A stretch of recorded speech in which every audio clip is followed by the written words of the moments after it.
Blast है 10 गुना ज्यादा खतरनाक साबित हो गई है। रूस ने यूक्रेन के जितने ठिकाने थे उसके उड़ाना चालू कर दिया। यूक्रेन के लगभग 9 से 10 जनरल रैंक के अधिकारियों को मार दिया, लगभग 100 अधिकारियों को उड़ा दिया। जो भी वहां पर मिसाइल डिपो थे उसके ऊपर बम्बार्डमेंट कर दिया। कमांड सेंटर को रसिया ने उड़ा दिया।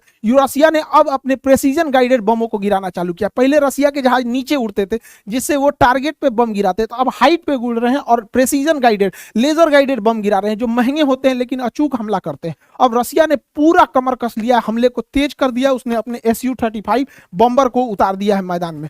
और इस बीच रसिया डिप्लोमेटिक भी खेल रहा है। यहाँ पर यूक्रेन जो था वो गेम खेल रहा था इजराइल के साथ, क्योंकि इजराइल एक ज्यूज कंट्री है, यहूदी। अब यहूदी कंट्री है और पूरे दुनिया में इजराइल के बाद अगर कोई दूसरा यहूदी प्रधानमंत्री है तो वो जेलेंस्की है। तो ये दोनों यहूदी हैं, ज्यूज। तो यहूदी का कार्ड खेल रहे थे। पुतिन ने कह दिया कि ये कोई यहूदी वगैरह नहीं है, अपने देश में यहूदियों के लिए इसने कुछ भी नहीं किया है, और अगर ये यहूदी के नाम पे सहायता करेंगे तो इजराइल अपना भी मतलब भविष्य सोचे। अब इजराइल इसे आयरन डोम देने वाला था। अगर यूक्रेन को आयरन डोम मिल जाता तो यूक्रेन में एक भी गोला बारूद का आना असंभव हो जाता, क्योंकि आयरन डोम अब तक का सबसे ट्रस्टेड एयर डिफेंस सिस्टम है। वो छोटे छोटे हमलों को खत्म कर देता है। इसके लिए रसिया को दिक्कत था, लेकिन यहाँ खुद इजराइल डर गया, क्योंकि इजराइल अगर यूक्रेन को बचाने जाता, इजराइल जाता यूक्रेन को बचाने, तो इजराइल की दुश्मनी है ईरान से दुश्मनी है, और ईरान और रसिया में भयंकर दोस्ती है। अगर ये अपना आयरन डोम सिस्टम इजराइल यूक्रेन को देगा तो यूक्रेन में जैसे देगा तो इसमें रसिया के हमले से कुछ ना कुछ आयरन डोम भी इफेक्ट होगा।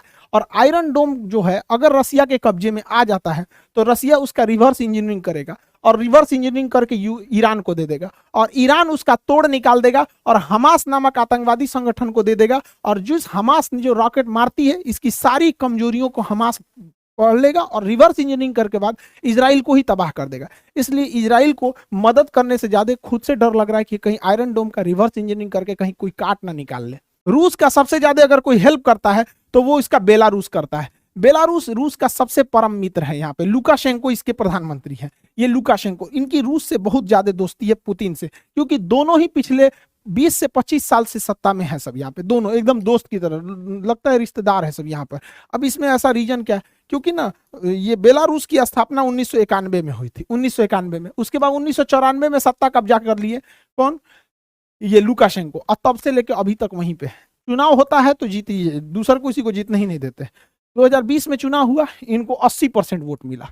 2020 के चुनाव में 80% वोट मिला। ये इंसान 1994 से गद्दी पे है, यानी 28 साल से सत्ता में है, और इसे सत्ता में बनाए रखता है पुतिन, क्योंकि भैया तुम पुतिन का सबसे भरोसेमंद है। इसके विपक्ष में जो उठा था उसको इसने गिरफ्तार कर लिया। तो उसकी जो पत्नी थी स्वेतलाना, वो उठी। स्वेतलाना के बुढ़ऊ तो जेल में चल गए थे, स्वेतलाना को मिला 10% वोट। अब ये हल्ला करिए हमारा वोट मार दिया रे, ये मार दिया, तो इन्हों को उठा दिया। कहा सोचा तुम देश विरोधी काम करती है।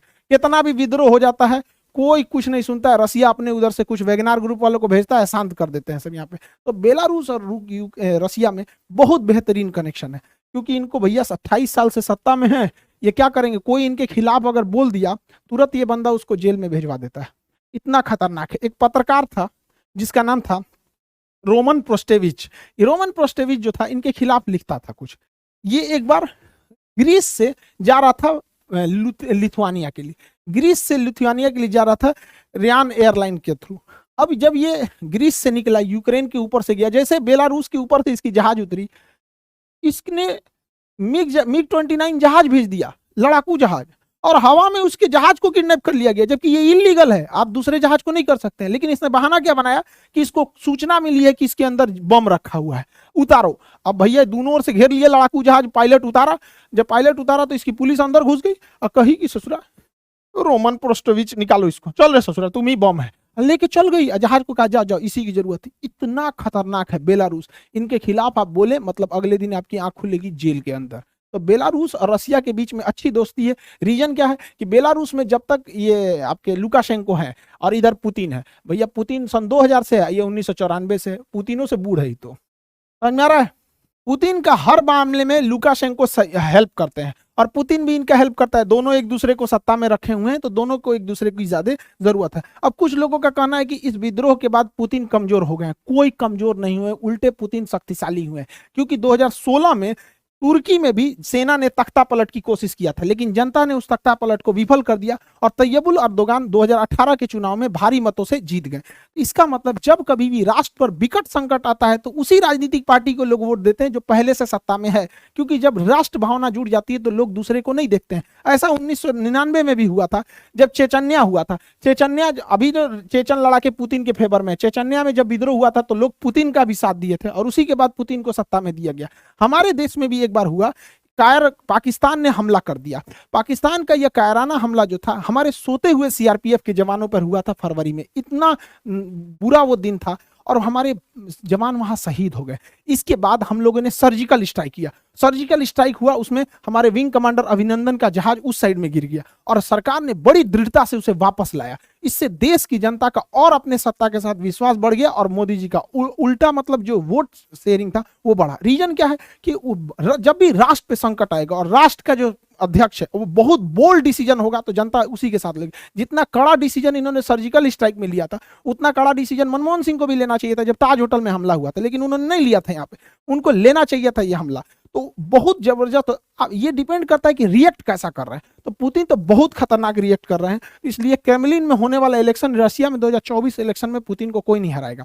और दूसरा बात, पुतिन का शक्तिशाली होना, रशिया का शक्तिशाली होना जरूरी है, क्योंकि रशिया अगर कमजोर होगा तो रशिया के पास केवल एक ही दोस्त बचेगा, चाइना, और रशिया चाइना के गोद में बैठ जाएगा, क्योंकि चाइना के पास पैसे की कोई कमी नहीं है। और चाइना पे रसिया गया तो दिक्कत है, क्योंकि हमारे इंडियंस का 70% हथियार जो है वो रसिया से है। हमारी पूरी डिफेंस इंडस्ट्री रसिया पे है, इसलिए रसिया का शक्तिशाली होना जरूरी है, वरना वो चाइना के गोद में बैठ जाएगा। और चाइना के गोद में पहले से पाकिस्तान बैठा हुआ है। आई होप आप इस टॉपिक को समझे होंगे।